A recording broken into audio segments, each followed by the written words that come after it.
Hello everybody, I'm Jackie K. Cooper, and my entertainment rundown for today is a review of the movie The French Dispatch. And this is a movie by Wes Anderson. He's made a variety of films. He generally has a cast that he always includes to have Bill Murray, Owen Wilson, who are both in this. And also in this film are Timothy Chalamet, who seems to be everywhere these days, Frances McDormand, who's kind of giving him a race for how many movies she can be in, Benicio del Toro, Adrian Brody, Tilda Swinton, Henry Winkler. I mean, it's got a cast and a half.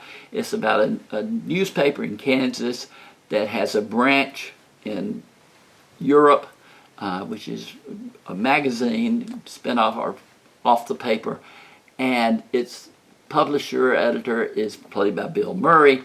And then there are 3 stories that run in The French Dispatch, which is the name of this magazine.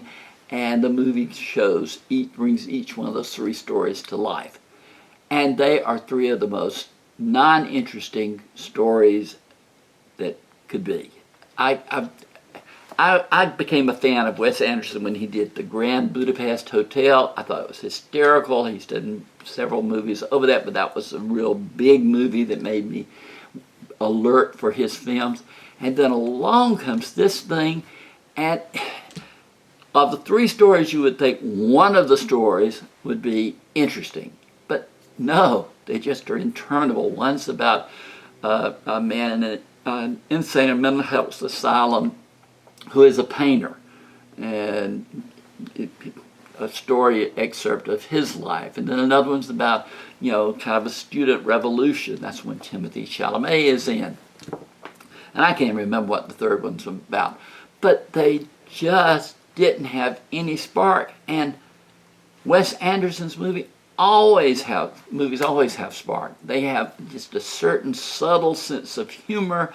Sometimes it's more obvious than others, but there were laughs to be had. But not in this movie. I didn't see the creative ability that he has shown us so many times before. I didn't see it emerge in this film. The movie's rated R because there's profanity, violence, and nudity. I scored this one 4 out of 10. If it weren't for all the talent on display, as wasted as they are, it would have been even lower than that. I had high hopes going into this movie. I thought, this is my little secret, a Wes Anderson movie that nobody appreciates like I appreciate. Well, I didn't appreciate this one. This has been Jackie K. Cooper's Entertainment Rundown with a review of Wes Anderson's The French Dispatch.